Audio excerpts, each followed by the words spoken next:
à tous, c'est Lux et aujourd'hui on va faire une vidéo sur le stylo 2D. Non, je déconne! On va faire une vidéo sur le stylo 3D. Donc ce stylo 3D, il vient de chez Amazon, c'est un classique. Il coûte environ une trentaine d'euros. Donc c'est le 3D Stereo Printing Pen, il est sous cette forme, enfin sous cette boîte-là. Et maintenant, je vais vous présenter tous les éléments qu'il y a à l'intérieur. Premièrement, il y a le stylo, donc qui lui a deux options, donc PLA ABS, j'y reviendrai plus tard. Ensuite, nous avons un petit support pour pouvoir poser le stylo lorsqu'il est en chauffe, un câble micro USB pour l'alimentation de ce dernier, et enfin la prise qui va au bout avec un USB classique. Tada! On continue avec deux petites protections pour les doigts qui sont très utiles parce que la buse va chauffer à plus de 200 degrés en fonction du plastique utilisé. Vous avez aussi quelques filaments qui sont fournis avec, une petite feuille transparente sur laquelle vous pourrez imprimer, et enfin les instructions que nous allons regarder tout de suite. Donc la première chose qu'on a, c'est un petit livret qui va simplement nous décrire comment utiliser le stylo 3D.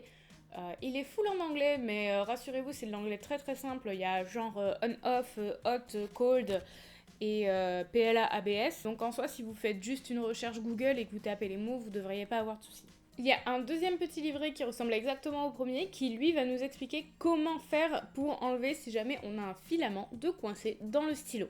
Et enfin le dernier, c'est un livret qui est un peu plus grand, qui va nous montrer comment construire nos petites impressions. Donc ils vont évidemment nous expliquer par où commencer, comment commencer et surtout comment faire. Je vous en parlerai tout à l'heure quand on fera une petite impression. Et derrière, vous avez tout un tas de modèles à essayer avant de vous lancer. Donc maintenant, je vais vous expliquer un petit peu la différence entre le PLA et l'ABS que je vous citais tout à l'heure, qui sont les deux plastiques utilisables sur le stylo 3D. Donc le PLA, c'est le plastique le plus classique qu'on va avoir. Il est le plus naturel vu qu'il est fait en amidon de maïs.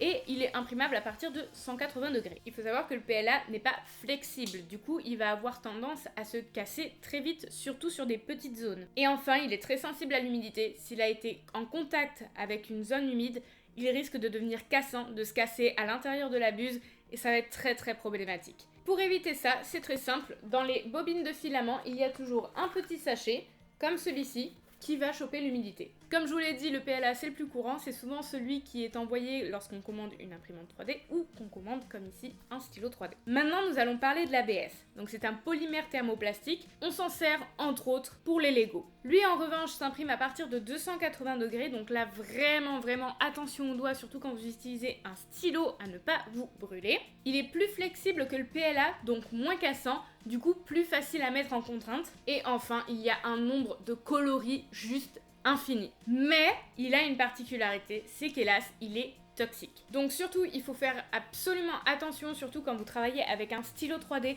à bien mettre soit un masque, soit à aérer la pièce. C'est hyper important, sinon vous allez avoir des vapeurs de plastique qui vont arriver et c'est vraiment pas agréable. Je vous conseille, si vous achetez un stylo 3D, de ne pas vous contenter des filaments qui sont dans la boîte et d'aller en chercher sur internet. Croyez-moi, j'ai flingué une bobine en très peu de temps, mais heureusement, comme mon compagnon a une Cerdis et donc d'énormes bobines, j'ai pu faire ce que j'avais à faire. Je vais vous présenter quelques-uns de mes filaments préférés, ceux que j'utilise le plus, ceux qui me plaisent le plus et ceux qui sont un petit peu plus what the fuck. Donc la première gamme de filaments que je vais vous présenter, donc c'est du PLA.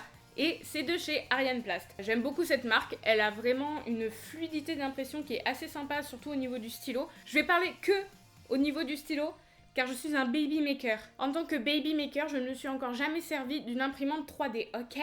Donc celui-là, je l'aime beaucoup particulièrement, c'est un noir pailleté. Je vais vous montrer une réalisation qui a été faite avec, comme ça vous allez vous rendre compte un petit peu de la couleur. Donc voilà la réalisation avec le noir pailleté. C'est un support de téléphone, hein, tout simplement. La couleur est assez sympa, avec les petites paillettes, ça donne vraiment un côté un petit peu indus et moi j'aime beaucoup. Donc là je vais vous présenter un de mes filaments préférés, on l'a trouvé à Cultura, c'est un chromatique qui vient de chez Dagoma et les couleurs sont folles. Déjà les couleurs sont vraiment super jolies et rendent très bien, et ensuite au-delà de ça, la fluidité au niveau de la buse, elle est géniale quoi, ça rend hyper bien. Je vais vous montrer un petit objet qu'on a fait pareil pour vous montrer la qualité. C'est du coup ce petit tiroir que l'on a fait avec le chromatique orange, donc il rend vraiment super bien. Moi j'avais beaucoup aimé, et même en impression stylo, il est très bien. Et enfin la dernière marque que j'ai, c'est Ice. J'ai pas grand chose à dire dessus, elle est basique, très bien pour commencer.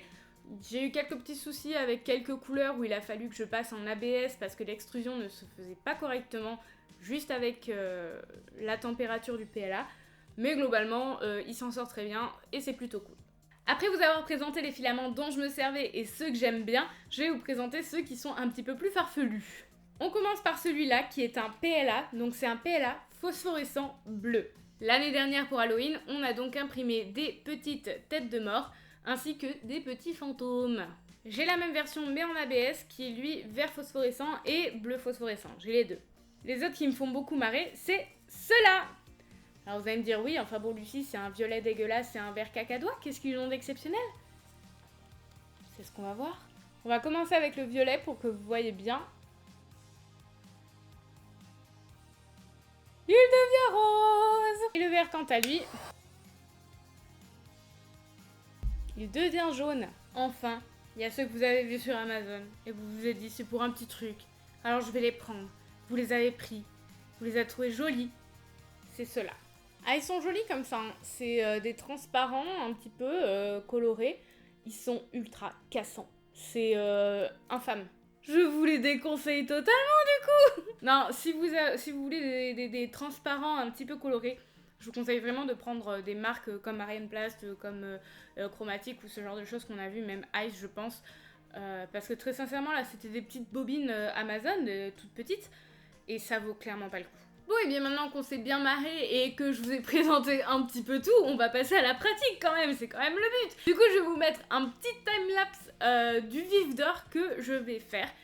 J'avais demandé sur Instagram ce que les gens voudraient que je fasse avec des chutes. On se retrouve à la fin de la vidéo. Je commence par brancher mon stylo et une petite LED rouge va apparaître. J'ai le choix entre PLA et ABS. Pour ce projet, on va rester sur du PLA. Et le stylo va maintenant monter jusqu'à 195 degrés.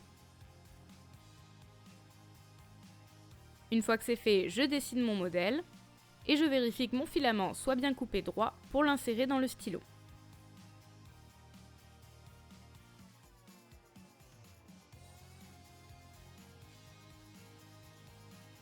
Je commence par faire mes contours.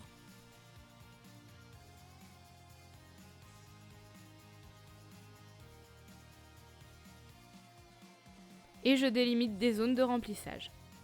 Vous voyez que je ne porte pas mes protections sur la bonne main, tout simplement parce que j'ai la mauvaise habitude de toucher la buse, donc c'est pour me protéger quand même, et aussi de toucher le PLA quand il est encore chaud.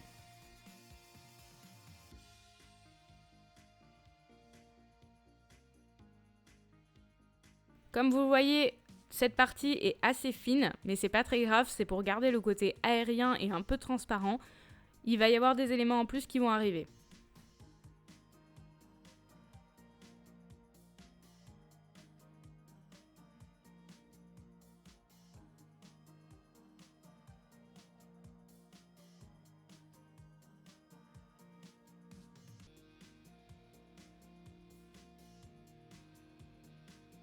Je fais sortir mon premier filament pour passer au second. Donc surtout, quand vous le sortez, il faut bien penser à le couper pour qu'il soit prêt pour la prochaine utilisation. Je m'attaque cette fois-ci au vif d'or en lui-même, donc je le fais en deux parties. Le premier, c'est tout simplement un rond que j'ai fait monter petit à petit.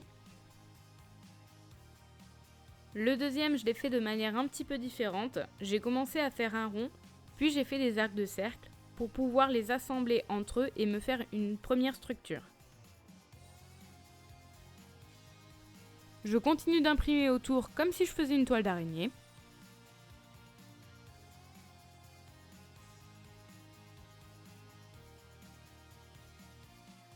Maintenant, je fais en sorte d'assembler les deux.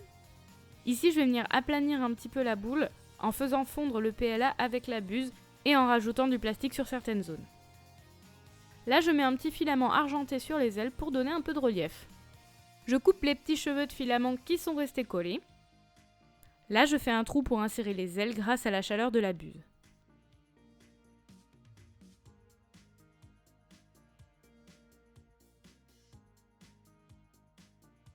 Voilà le résultat, j'en suis assez contente, du coup il est vraiment à taille réelle. Il y a encore des petits filaments un peu partout qui traînent, mais sincèrement il est vraiment pas mal. Il est plutôt léger donc je suis assez contente. Tadam! En conclusion, vous l'avez compris, j'adore le stylo 3D, c'est vraiment un accessoire que j'aime beaucoup. Il permet de faire un premier pas dans l'univers des makers, ce qui est vraiment très sympa. En plus de ça, j'adore m'en servir pour faire tout un tas de petites babioles inutiles, des petits objets de déco, des petites figurines que j'aime bien, et aussi pour réparer éventuellement des trucs. J'espère que la vidéo vous a plu. Comme je l'ai dit tout à l'heure, je suis encore un baby maker, je ne connais pas encore toutes les techniques et les technologies. J'espère cependant que la présentation de cet objet vous aura intéressé et qu'en plus de ça, ça vous a peut-être donné envie de créer aussi des objets. À la vue de mon niveau quasi inexistant dans le monde des makers, j'hésitais vraiment à faire cette vidéo. Mais j'ai vu beaucoup de vidéos d'Heliox qui m'ont motivé justement à partager une vidéo comme celle-ci. J'espère qu'elle vous aura plu, n'hésitez pas à commenter, partager, faire tout ce que vous voulez. Et je vous dis à la prochaine!